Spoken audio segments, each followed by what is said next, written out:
Imagine a city where every street feels slightly too bright, slightly too quiet, as if the world is holding its breath. This is where Elias walks, coffee in hand, jacket slightly wrinkled, shoes tapping the pavement with careful precision. Not for anyone else's sake, at least not consciously, but because inside his mind, a spotlight shines. It follows him everywhere. Every glance, every whisper, every laugh from a stranger magnifies into a performance he cannot escape. And yet, the sunlight falls in patches across the sidewalk, and for a moment, there is peace. He feels the edges of the imagined attention, but they do not burn. They simply exist, like the hum of electricity. You can hear only if you stop and listen. We step quietly into the space alongside him. This is not a museum you can walk into, though we can borrow the term to describe the mind's careful exhibition of its own anxieties. Here, in this space, we observe without judgment. We notice without interrupting. And the phenomenon we explore is the spotlight effect. The mind's tendency to overestimate how much others notice us, magnifying ordinary moments into a perceived spectacle. Elias is unaware of our gaze, but we are aware of his. We do not intervene.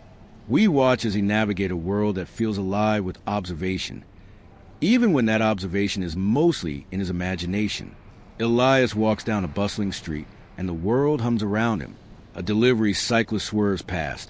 A mother chases after a toddler. A man in a suit pauses to tie his shoe.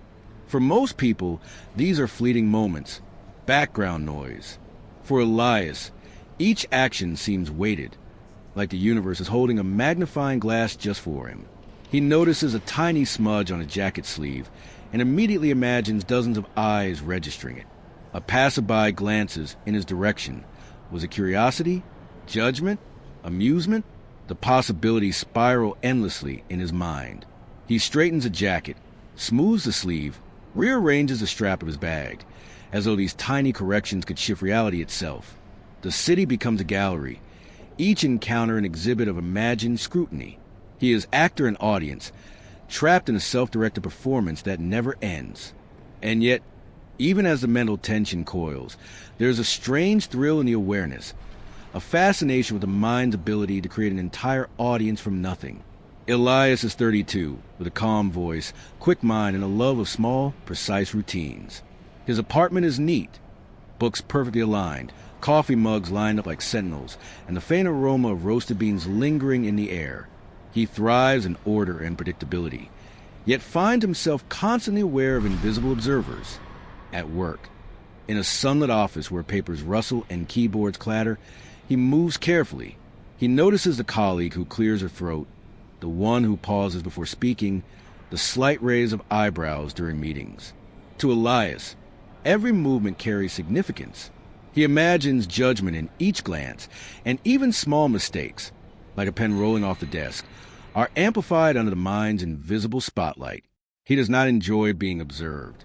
He enjoys anticipating observation. There is a subtle game in it. Guess the scrutiny, adjust, survive. This is not paranoia. It is the mental spotlight casting shadows that seem larger than life. One Tuesday afternoon, Elias sits in a small conference room with 5 colleagues. A patch of sunlight crosses the table, glinting off a mug. He notices a tiny wrinkle in his tie. Instantly, he imagines it being cataloged, remembered, judged. A co-worker laughs at a joke, and in Elias's mind, it is a subtle jab. A colleague nods slowly. To him, it feels like silent evaluation. Every gesture, every glance becomes potential critique.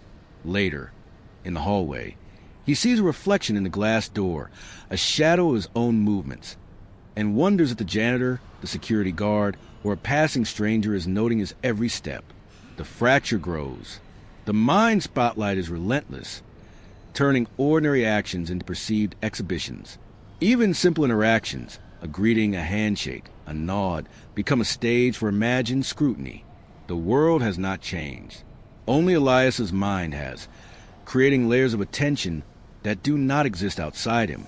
Elias walks home under amber street lights.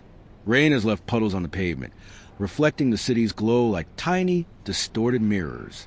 A man on a bicycle rides past, and Elias wonders, did he notice the way I tilt my head? Did he see my awkward gait? At the corner cafe, Elias orders a croissant. As he waits, he imagines the cashier scrutinizing his posture, his smile, the way he taps his fingers on the counter. He straightens, shifts his weight, smooths the sleeves of his jacket, all to align with an audience that exists only in his imagination, in his apartment. He replays the day, the meeting, the hallway, the cafe. Every glance, every movement, every unspoken word is dissected, cataloged, and analyzed. The imagined attention is precise, almost scientific. He notes each detail in a small notebook. The world notices more than it does. Every movement is magnified. The notebook itself becomes a ritual. Writing out imagined observations provides a kind of relief, a safe place for the mind's performance. And yet, the tension lingers. The spotlight never fully dims. One rainy evening, Elias sits by the window, watching streaks of water distort the neon lights outside. The city blurs into impressionistic colors, reds, yellows, greens, and for a brief moment, he allows himself to exist without internal commentary. The awareness of imagined observation begins to soften. He notices his hands trembling slightly, but does not judge. He sees his reflection in the glass and smiles faintly at the stranger looking back. Perhaps the spotlight is not real. He writes in his notebook. Perhaps it exists only in my mind. The realization is quiet, almost imperceptible, but it brings relief. The intensity of imagined scrutiny is fading, replaced with curiosity and subtle amusement. For the first time, Elias experiences a moment where perception aligns more closely with reality. The rain begins to taper, leaving the streets slick and reflective, the neon lights dancing in elongated streaks on the wet asphalt. Elias remains by the window, notebook in hand, watching his droplets fall from the edge of the roof like slow, deliberate beads of glass. He notices how each street lamp refracts in the puddles, a miniature city in miniature light. The moment feels fragile, delicate, as if it could shatter with the slightest thought. For the first time in weeks, Elias allows himself to pause, not to analyze, not to adjust, not to imagine every judgment that might exist, but simply to watch. The realization comes slowly, like a tide rolling in. Perhaps the spotlight, the magnification of attention he has felt so intensely, is more a creation of his own mind than the world around him. He recalls a conversation with a colleague at lunch earlier that week. The colleague had asked an offhand question about a report, laughing lightly at a word he had misread. Elias, in his mind, had transformed into an evaluation of his competence, imagining whispers behind the office walls, silent judgments cataloging his every error. And yet, when he reflects now, he recognizes the absurdity. Most likely, the colleague hadn't even registered the moment beyond a fleeting thought. The recognition is not a dramatic epiphany. It is gentle, creeping, and entirely human. He leans back in his chair, letting the notebook rest on his lap, and smiles faintly at his own overactive imagination. He begins to understand the spotlight effect in a way that cannot be learned from textbooks alone. It is a living, breathing phenomenon experienced in the body, in the mind, in the hard daily life. Elias begins to imagine the tiny stages upon which he has been performing. The grocery store checkout line, the morning elevator ride, the bus stop. Each step, each glance, each minor gesture that he believed to be magnified and scrutinized. Now, he sees the absurdity and humor in it. The spotlight is real, but only because he has placed himself in it. He picks up his pen again, writing slowly. The world does not notice nearly as much as I imagine. It is not cruel. It is neutral. My mind performs and my mind observes, and in that dance, I have created both audience and critique. The insight continues as he steps out of his apartment. He walks along the glistening streets, umbrella in hand, allowing the drizzle to coat the edges of his jacket. For every imagined gaze, he now notices the countless people absorbed in their own lives, the mother balancing a toddler on her hip, the cyclist narrowly avoiding a puddle, the jogger listening to music with headphones. The world is vast, complex, and largely indifferent to his internal performance. And yet, in this indifference, there is freedom.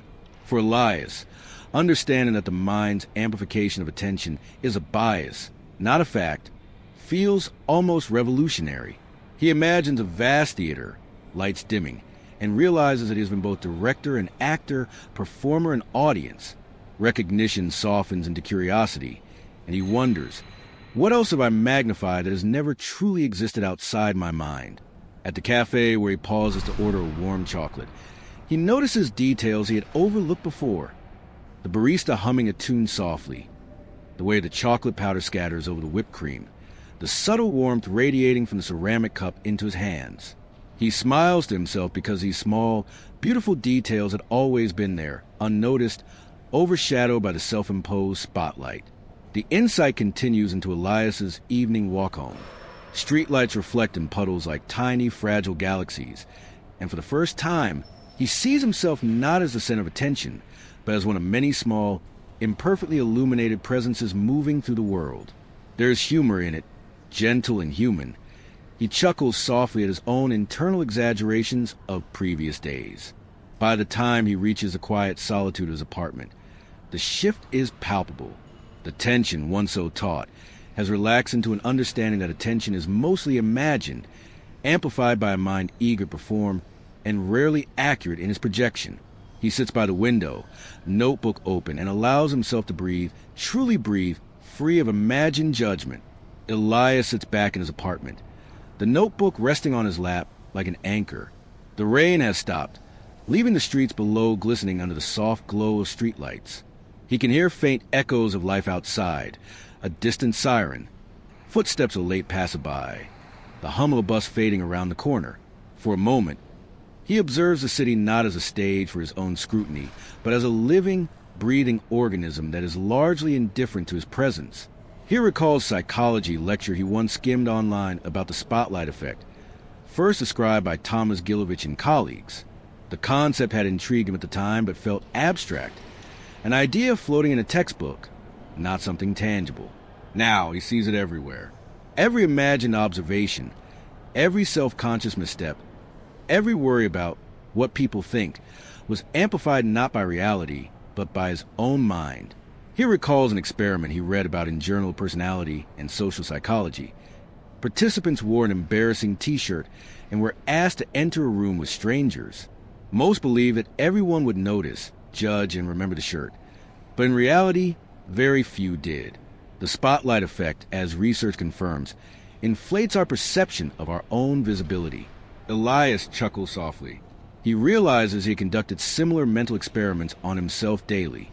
Spilling coffee, mispronouncing words, tripping slightly, each incident magnified infinitely under an invisible mental microscope.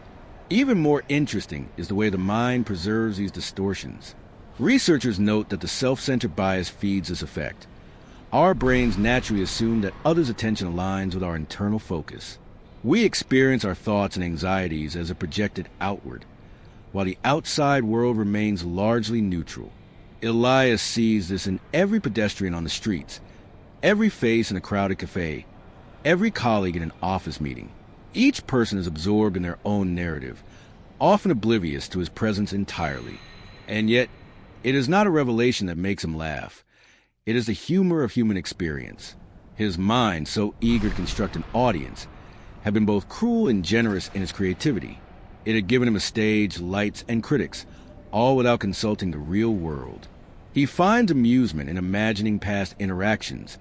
The barista who smiled ambiguously, the neighbor who nodded briefly, the stranger who passed with a neutral glance, all moments he'd inflated into grand judgments. Elias thinks about Leon Festinger's theories on cognitive dissonance. When the spotlight effect collides with self-image, it amplifies discomfort. The imagined attention of others can conflict with the way he believes he should appear. He remembers times when he hesitated to speak, second-guessed his words, or avoided certain actions, not because they were objectively wrong, but because his internal audience seemed vast and critical. The mental exhibition had made ordinary choices feel monumental. He picks up his notebook and sketches a small diagram, connecting the spotlight with self-perception, others' perception, and imagined judgment. Notes in the margins mention Gilovich, Medvec, and Savitsky, the psychologists who revealed the subtle tyranny of the internal spotlight. Elias writes, "I am both actor and audience. Observation is imagined. Freedom is in noticing the lens." The insight expands as he recalls everyday life. the awkward greeting in the hallway, the accidental cough in a meeting, the silent laugh in a cafe, all amplified by the mind, all far less noticed by others than he imagined. Each recollection is colored by humor now, a recognition of the mind's creative exaggeration. Elias leans back, letting the mental diagrams dissolve into reflection. He imagines the psychology of attention as a gallery, each imagined scrutiny an artifact displayed, cataloged not by reality, but by the self's persistent imagination. Every smudge on a sleeve, every stumble in a sentence, every glance perceived as judgment, is nothing more than an exhibit of his own mind. He even visualizes the scientific studies as tiny vignettes in the gallery, volunteers wearing embarrassing t-shirts, counting heads in a crowd, estimating attention. In each vignette, the tension is palpable, yet the outcome is always the same. Our perception inflates our importance, our visibility, our impact on others. The world is neutral, and yet it is impossible to escape the mental performance we conduct daily. Finally, he allows himself a moment of gratitude for the human brain's ingenuity. The same mind that exaggerates scrutiny also allows for awareness, reflection, humor, and creativity. The spotlight effect, once a source of anxiety, now becomes a window into understanding, a playful lens through which he observes the quirks of his mind. The next morning, Elias wakes to a city washed clean by overnight rain, streets shimmering under pale sunlight. He feels lighter, as if the mental fog of yesterday is lifted, yet the mind is never completely silent. His thoughts drift back to the spotlight. The invisible audience he has carried everywhere is faded somewhat, but curiosity stirs within him. What if I test it? What if I see how real this audience really is? He decides to go for a walk through the downtown square, a bustling area filled with people sipping coffee at outdoor tables, children skipping past fountains, street performers coaxing smiles from strangers. Normally, such scenes would feel like layers of scrutiny pressing against him. Today, he feels a subtle thrill instead, a quiet experiment unfolding. Elias approaches a crowded cafe terrace, orders a small pastry, and deliberately spills a tiny bit of sugar onto the counter. A small, almost imperceptible accident, but in his mind, it is a dramatic act. He freezes, anticipating eyes turning, whispers spreading, judgment forming. He imagines dozens of invisible observers cataloging his clumsiness. Yet nothing happens. The barista cleans the sugar, smiles politely, and continues her conversation with another customer. No one points, no one laughs, no one records a memory of the incident. Elias is stunned. The imagined spotlight, so bright in his mind, had cast shadows where none existed. Walking further, he notices a man trip on a curb, mutter under his breath, and recover without any fanfare. A young woman sneezes in the crowd, adjusts her scarf, and continues her way. Elias watches and laughs softly. He realizes that these moments, amplified endlessly in his imagination, barely ripple in reality. The streets are not stages for judgment. They are scenes of ordinary life, indifferent and fleeting. Elias stops near a fountain, letting the water splash against his shoes. He recalls the countless times he imagined ridicule, misinterpretation, or embarrassment. The failed joke at a meeting, the awkward pause in conversation, the moment he tripped on the office stairwell. Each memory, once a source of inner tension, now seems almost theatrical, exaggerated beyond recognition. A street performer catches his eye, playing a violin with raw intensity. The crowd listens, some nodding, some distracted. Elias watches and notices himself observing the observers. He realizes that everyone is performing, everyone is observed, and yet nearly no one notices most performances at all. Each person is wrapped in their own spotlight, their own minor dramas. The realization strikes him as both humorous and liberating. Later, sitting on a park bench, Elias opens his notebook. He begins to jot down reflections, not only on the spotlight effect, but on how imagination amplifies reality, how attention is fleeting, and how perception often distorts the significance of ordinary events. He sketches diagrams linking self-perception, imagined scrutiny, and real-world observation, adding humorous annotations. Everyone is too busy performing their own mental theater to notice mine. Even a passerby's glance is no longer threatening. It is neutral, fleeting, and irrelevant. Elias realizes that the spotlight effect is both universal and deeply personal. Everyone experiences it to some degree, yet it rarely corresponds with actual attention. This shared human tendency explains why so many of us feel exposed, judged, or hyper-aware in mundane situations.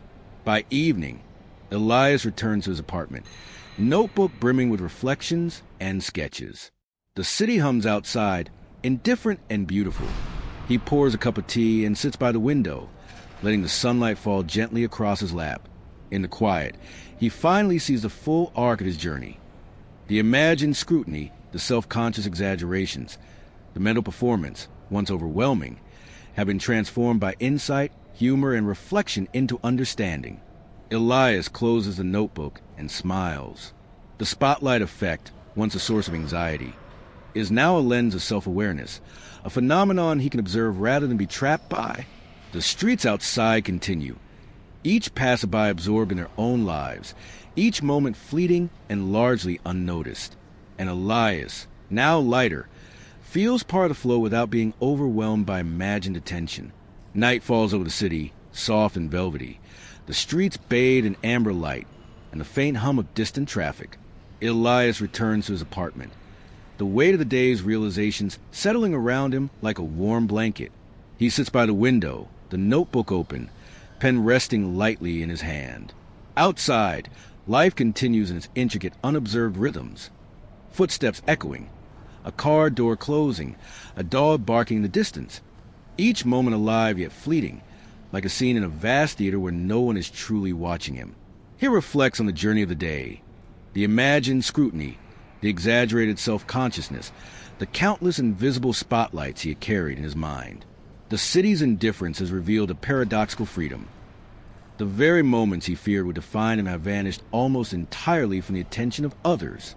This insight feels almost playful. He chuckles softly, realizing the humor of the human mind, so eager to imagine judgment where none exists. Elias thinks back to childhood memories. The first day at school, tripping on the playground, the embarrassment of spilled milk in the cafeteria. He had believed the world was watching, cataloging, remembering, and yet in hindsight, almost no one noticed. He smiles at the continuity of this pattern.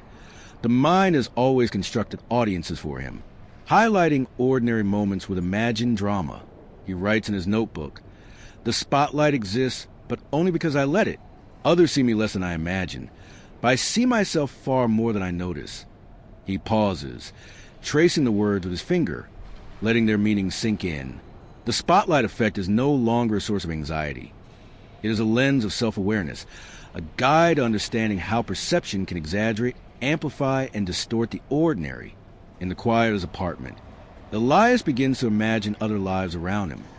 The passerby on the street, the barista preparing the next cup of coffee, the jogger running along the riverbank. Each person wrapped in their own imagined spotlights, performing for invisible audiences of one, themselves. The thought brings a profound sense of connection. The spotlight effect is not a curse, nor a flaw. It is a shared quirk of consciousness, an invisible thread linking all minds in the dance of self-perception and imagined scrutiny. He leans back, the notebook now closed, and gazes at the cityscape outside his window. The lights shimmer in puddles left from the morning rain, a reflection of countless individual perspectives, each slightly magnified, each slightly skewed. He breathes slowly, feeling a rare clarity. Understanding the spotlight effect does not erase the mind's creativity. It simply allows him to step outside it, observe, and smile at its artistry. For the first time, Elias allows a kind of playful empathy toward himself. He remembers moments of perceived humiliation, awkwardness, and overreaction, and he now sees them as part of a natural human pattern. Not mistakes, not failures, simply artifacts of consciousness magnifying ordinary events into mental dramas. He laughs quietly at the thought, the sound mingling with the hum of the city. The night deepens, and Elias feels a subtle shift within. The freedom to move, speak, and exist without the pressure of imagined audiences, the ability to notice without judging, to act without exaggerating the significance of every minor gesture. The spotlight effect remains, but it no longer controls him. It is observed, contextualized, and, in a way, appreciated for its creative power. Finally, He places a notebook on the table, lights dimmed, and leans into the quiet. Outside, the city continues, life bustling and unnoticed, ordinary and extraordinary all at once. The spotlight effect is a reminder that attention is fleeting, perception is selective, and freedom lies in noticing the lens rather than being trapped beneath it. Elias closes his eyes and whispers to himself. Every mind carries its stage, every thought its audience, and sometimes the most powerful thing we can do is simply notice it, breathe, and let it pass. And in this quiet, introspective moment, the story settles, not with a moral, not with dramatic climax, but with gentle understanding, reflection, and human connection. The spotlight remains, but Elias walks forward no longer burdened by its weight. The night outside is vast and different and perfectly alive, and that is where we leave him, standing in that spacious, unhurried night, finally aware that the eyes he feared were never really watching. The world keeps breathing around him, patient and unconcerned, as if offering a silent reminder that most of our imagined audiences were never there to begin with. As Elias steps forward, lighter than he has in years, the concept reveals itself in full. The spotlight effect isn't a curse, just a trick of the mind. And once you see the trick, the lights dim, the stage dissolves, and life becomes yours again, quiet, imperfect, and beautifully unobserved. This is where today's story finds its natural rest.